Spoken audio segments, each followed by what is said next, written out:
Kalau UMKM tidak bisa beradaptasi, tidak bisa melakukan transformasi digital, mereka tidak akan mendapatkan nilai lebih, gitu. Artinya ya akan terus-terusan jadi korbannya calo, korban tengkulak, gitu.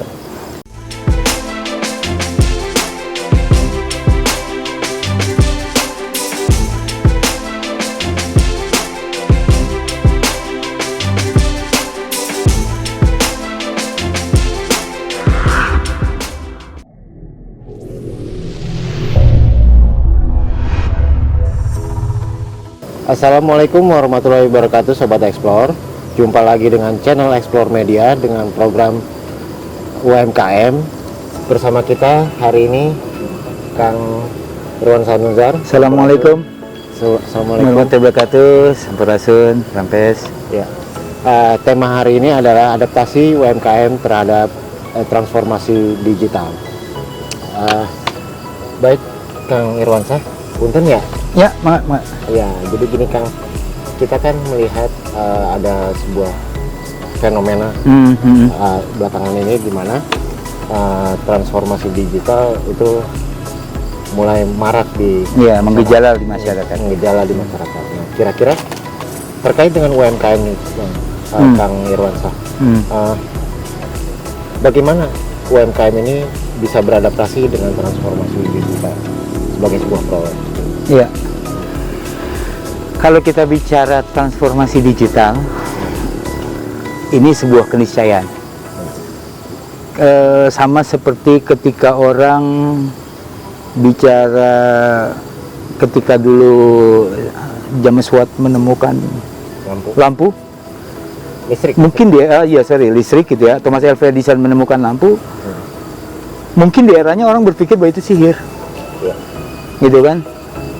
Ini adalah black magic gitu kan, wah ini sebuah ilusi, ini wah seperti itu gitu ya. Padahal itu keniscayaan bahwa dunia ini bergerak.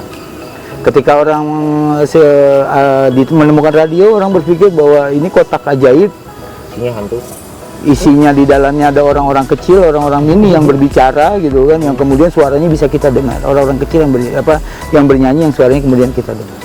Sama seperti itu. Pada akhirnya semua akan terima. Nah, sama ketika kita bicara transformasi digital, mungkin kemarin yang kita lihat ketika ngomong transformasi digital, kita akan berpikir bahwa ini hanya akan dikonsumsi oleh orang-orang level atas, high class, the have, gitu. Tapi kenyataannya sekarang,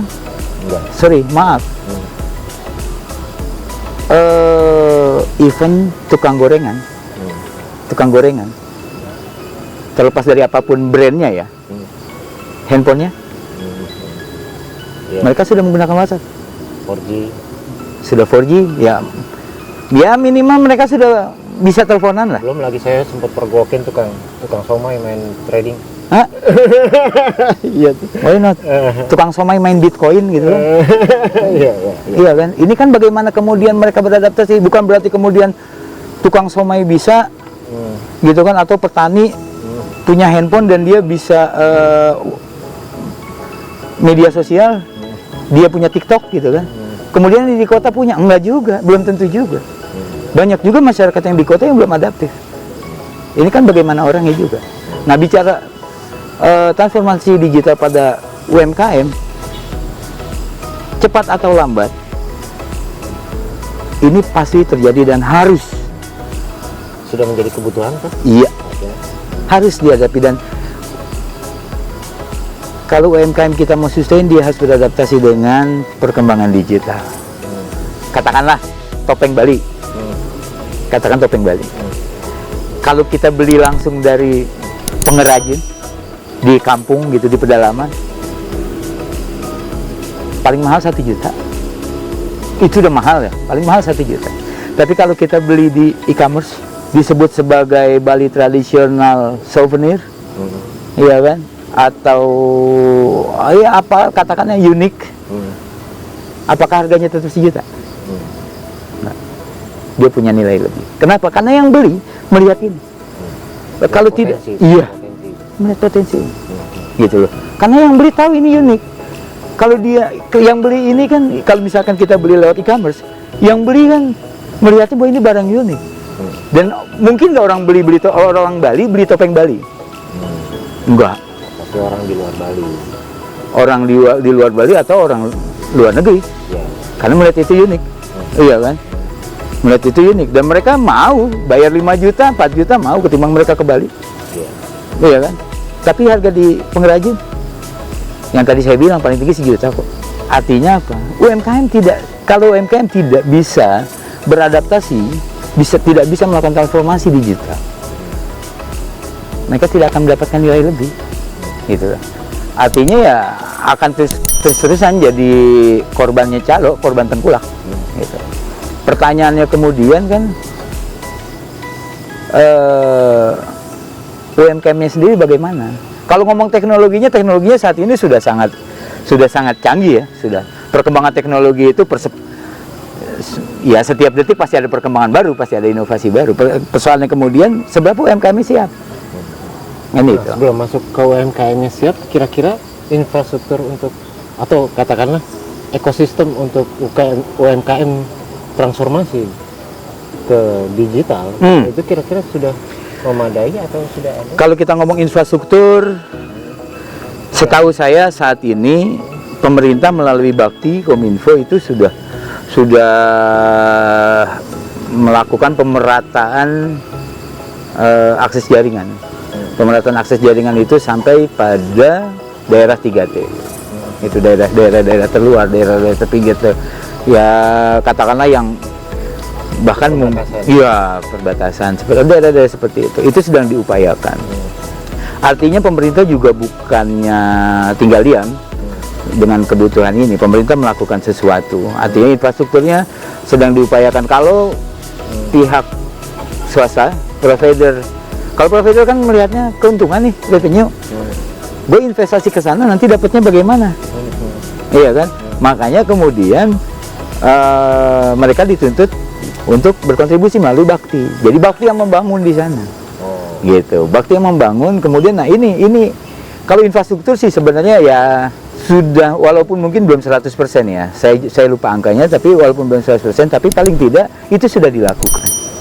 Itu sudah dilakukan, infrastrukturnya sudah, saya pikir sudah bisa dimanfaatkan. Kemudian juga karena jangan gitu nanti UMKM kita transformasi ke digital tapi sinyal dapat gitu ya kan. Ya itu harus, ya memang ini jadi kewajiban pemerintah. Jangan juga ngomong wah transformasi digital tapi tidak melakukan apa-apa.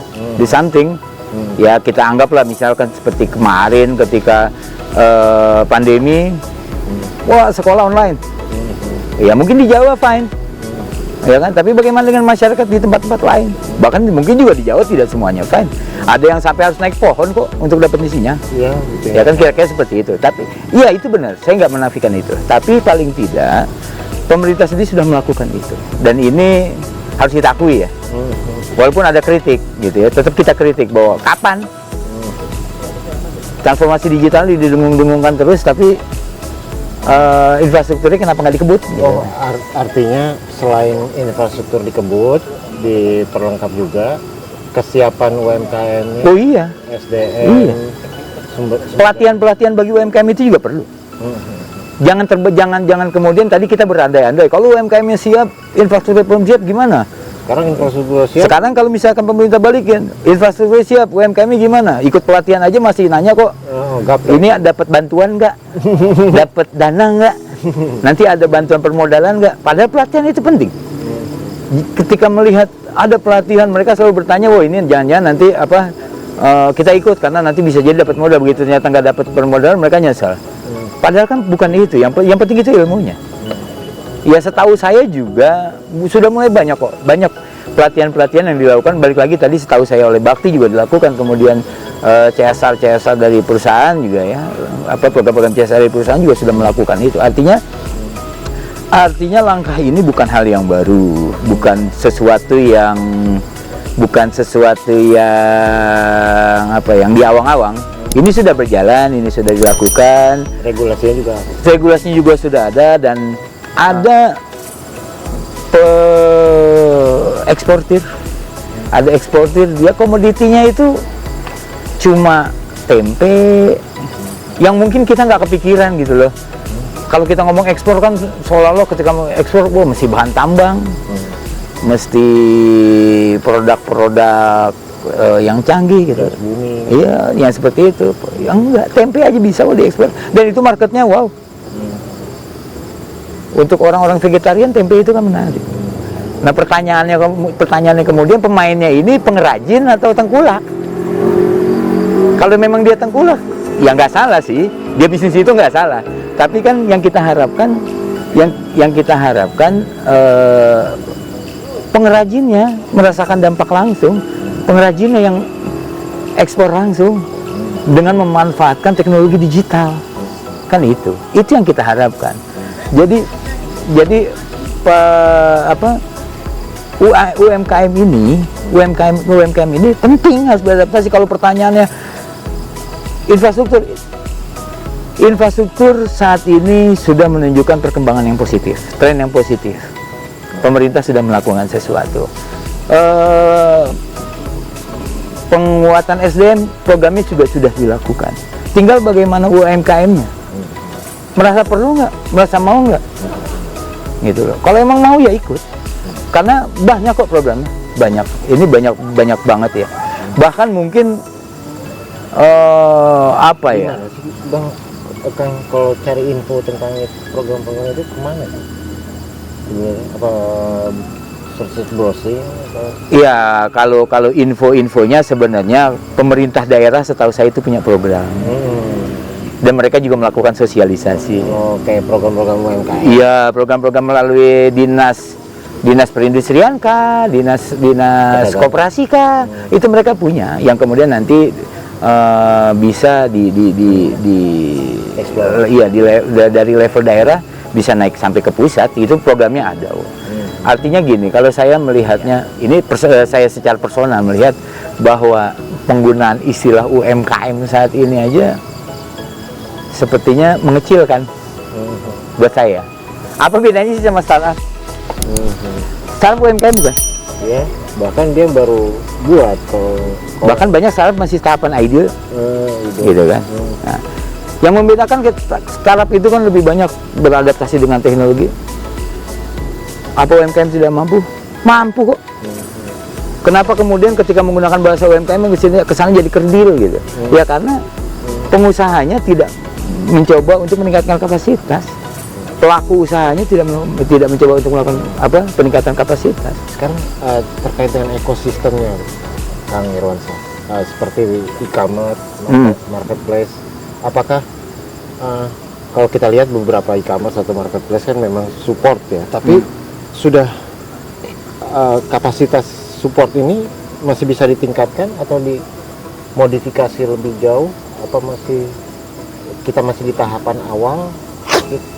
Seperti apa, Kang Irwan? E-commerce, dan marketplace. E-commerce itu market, ya kan? Kita bicara market, ya mereka menyediakan akses market. Tapi kan e-commerce juga nyari untung, iya dong. Semakin banyak orang yang berjualan di sana, semakin banyak transaksi, ya dia semakin untung. Kalau UMKM-nya kemudian tidak memanfaatkan e-commerce, yang masuk tetap barang-barang import kok, barang-barang dari Cina, barang-barang dari barang-barang import atau dari barang-barang pabrikan lah, katakan seperti itu. Memang ada beberapa e-commerce yang kemudian menggandeng dengan UMKM, tapi ini saya pikir belum termanfaatkan dengan baik di level produsen. Kebanyakan yang ketika di e-commerce menyebut UMKM pedagang kecil, pedagang mikro, bukannya penghasil, bukan produsen. Bukannya iya, kan bisa seharusnya gitu ya, memotong jalur distribusinya dari pengrajin melalui e-commerce kepada buyer, itu kan bisa. Itu, nah itu tadi masih banyak UMKM yang masih belum memiliki kesadaran itu. Tapi artinya masih bisa ditingkatkan ya kapasitas? Sangat memungkinkan. Kira-kira ada cara-cara khusus untuk itu? Yang pertama adalah bagaimana meningkatkan kesadaran UMKM bahwa awareness ya. Iya, awareness ya. Karena gini, ya ya nggak wise juga kalau kita kemudian melulu menyalahkan masyarakat. Tetap ini catatan untuk pemerintah buat saya ya. Ini catatan buat pemerintah ya. Pemerintah harus lebih serius. Untuk bola lah ya. Iya, lebih serius. Kemudian meningkatkan kesadaran betapa pentingnya transformasi digital. Betapa pentingnya mereka melakukan adaptasi digital untuk mendapatkan market yang lebih besar. Untuk mendapatkan suplai bahan baku yang lebih murah. Untuk mendapatkan pengetahuan tentang bagaimana meningkatkan kualitas atau bagaimana berinovasi untuk menciptakan produk baru, gitu loh. Karena selama ini walaupun sudah berjalan, tapi kalau buat saya kelihatannya masih di level daerah, kelihatannya masih belum terlalu serius sih. Itu ya. Ini dengan keterbatasan saya ya, saya melihatnya seperti itu. Oke, ada pesan atau harapan terkait dengan adaptasi UMKM terhadap transformasi digital? Buat Sobat Explore yang memang pelaku UMKM, saran saya jangan pernah berhenti untuk belajar. Jangan pernah berhenti belajar. Mungkin ada Sobat Explore yang katakanlah sudah jadi pengusaha sejak turun-temurun, ada Pak Haji yang sudah jadi pengusaha turun-temurun. Tolong Pak Haji, salah satu anaknya disiapkan untuk menguasai teknologi digital untuk membantu usahanya, bukan untuk jadi teknokrat, bukan untuk menjadi bukan untuk menjadi pakar, tapi bagaimana membesarkan usahanya, gitu. Jadi harus benar-benar disiapkan kesadaran bahwa teknologi digital ini sangat penting dan ini sebuah keniscayaan, itu sangat penting untuk UMKM. Karena dengan begitu UMKM bisa meningkatkan kapasitasnya, bisa menggali pasar yang lebih besar, bisa mendapatkan akses bahan baku yang lebih murah yang tadi saya bilang, kemudian bisa belajar bagaimana meningkatkan quality produk, atau menemukan atau berinovasi, ada inovasi-inovasi baru untuk menghasilkan produk-produk yang lebih baik. Gitu. Artinya jangan pernah walaupun kita adalah pengusaha UMKM itu usaha menengah kecil. Mikro ya, jangan terjebak pada kata mikro, jangan terjebak pada kata kecil dan menengah. Skalanya mungkin iya, tapi pola pikirnya mesti jauh lebih besar. Ya, artinya pola pikirnya, kesadarannya sudah kesadaran yang lebih luas. Jangan berpikir gua kan mikro, kita kan pengusaha kecil, nggak mungkin lah kita bisa bersaing dengan pabrikan. Nggak, bukan seperti itu. Bukan seperti itu, karena semua pabrikan itu asalnya juga dari mikro. Pabrikan-pabrikan besar ya, setahu saya itu asalnya dari mikro. Nokia itu koperasi kok. Ya, ya mungkin itu. Ya, terima kasih Kang Irwansyah, hatur nuhun. Sama-sama. Ya, demikian Sobat Explore. Terima kasih atas perhatiannya. Jangan lupa klik like, share, komen, dan subscribe. Wassalamualaikum warahmatullahi wabarakatuh. Salam Explore Media.